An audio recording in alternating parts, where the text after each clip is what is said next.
All right, welcome back to the channel. It's your boy Fanon, and in this video, we're going to talk about the Errol Spence Jr. Terence Crawford fight and the biggest weakness, according to certain expert, that Errol Spence Jr. has going into that fight, and how Terence Crawford is going to exploit that and make it a much easier fight than everybody says.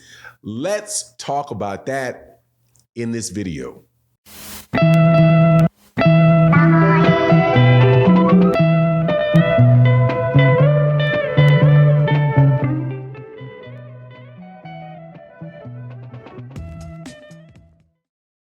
All right, welcome back to the channel. It's your boy Fanon.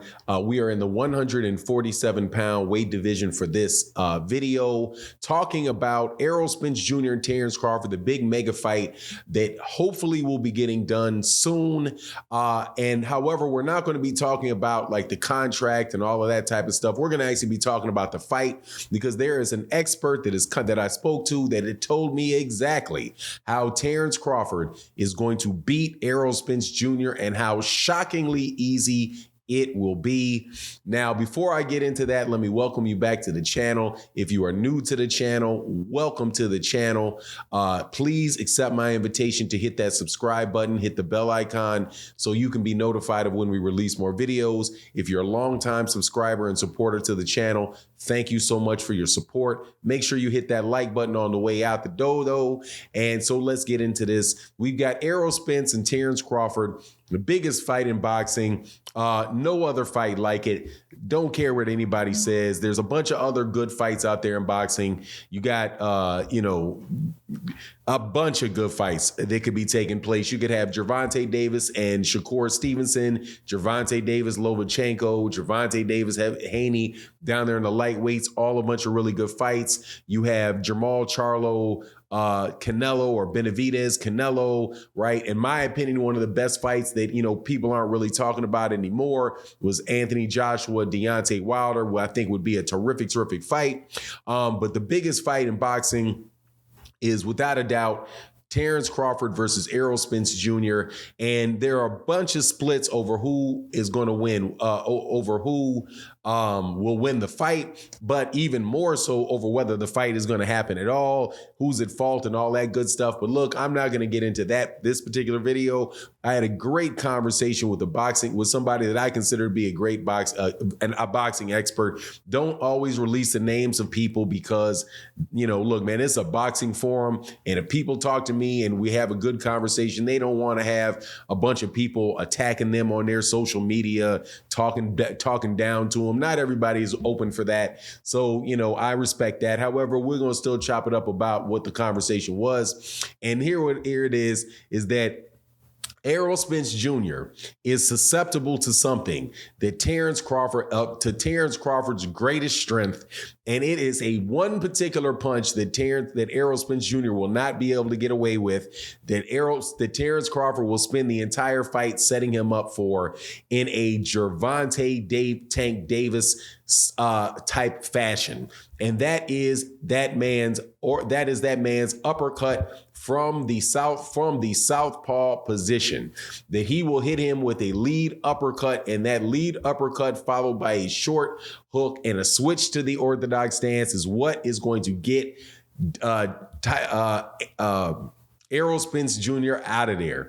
Right now, I thought to myself, okay, like, who does that sound like, right? That sounds a lot like what Gervonta Davis has been doing, right? And you see that Gervonta Davis, and it's a very, very good similarity, man, because I'm sorry, I forgot something else. Also set up by the uppercuts to the body, because that is according to my guy, that is a very, very underrated punch for Terence Crawford, and one of his absolute best shots that he has. He said that's what turned around the fight with Shawn Porter, where Shawn Porter was was putting in some work in the earlier rounds and winning some rounds. But then there was a subtle shift when Terence Crawford started really digging him to the body with uppercuts to the body. And eventually the uppercut going from the uppercut to the body to the uppercut to the head is what eventually knocked him down for the second time, and had and had his father, Kenny Porter, throwing the towel, right? Now, you've seen, and that is something that you didn't just see with Sean Porter, you've seen with several other fights with him. Another really good example of Terence Crawford using that shot was Igis Kalvanakis. And of course, the one where he knocked it, the 11th round knockout, I believe it was the 11th round, I don't think it was the 12th. The 11th round knockout, where he knocked out Jose Benavidez Jr., the brother of David Benavidez, with an uppercut. And that is a pattern that he uses that Errol Spence Jr. is going to be susceptible to, because in their words, Errol Spence Jr. is somebody that will lunge, and he can get set up by the jab to the uppercut, right? So Errol Spence Jr., this is the logic. I'm not saying I'm sharing this logic, but I thought it was very, very good good enough to share that, especially in the orthodox stance, if it's in the orthodox stance, that Errol will jab the guy in order to limit that jab. Guys come over the top of Errol Spence Jr.'s jab, and when somebody comes over the top of Errol Spence Jr.'s southpaw jab, that's when Errol Spence Jr. dips underneath it and comes with a body shot. So Terence Crawford could slip that and counter him when he comes in with that uppercut as he leans in and hit him with that uppercut. And that Terence Crawford having underestimated power in his legs by being, one of the examples of that is a 400-pound deadlifter, right? Very, very strong guy. With him being able to put his legs to the body a couple times and eventually look into the head, that is what's going to rattle Errol Spence Jr. and have Errol Spence Jr. in a lot of trouble. It's not more than likely going to be the jab that does it for Terence Crawford, because he really doesn't, he's not somebody that really does take the lead with the jab a lot. So I thought that was very interesting, because I had been asking people for a long time, like, okay, what is it that you see that is going to that you think makes Terence Crawford be able to beat Errol Spence Jr.? It's definitely not going to be the volume.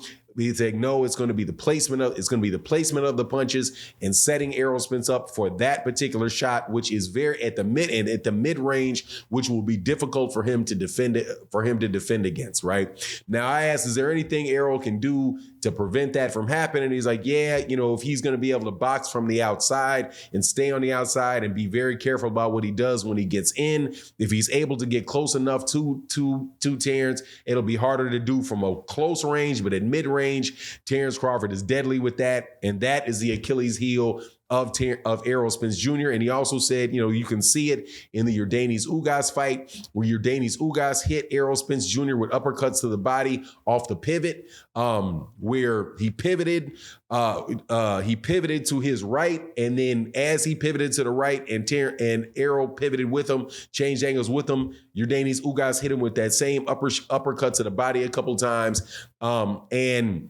but Errol eventually was able to get on the side of that and neutralize that, but say that won't happen with Terence Crawford.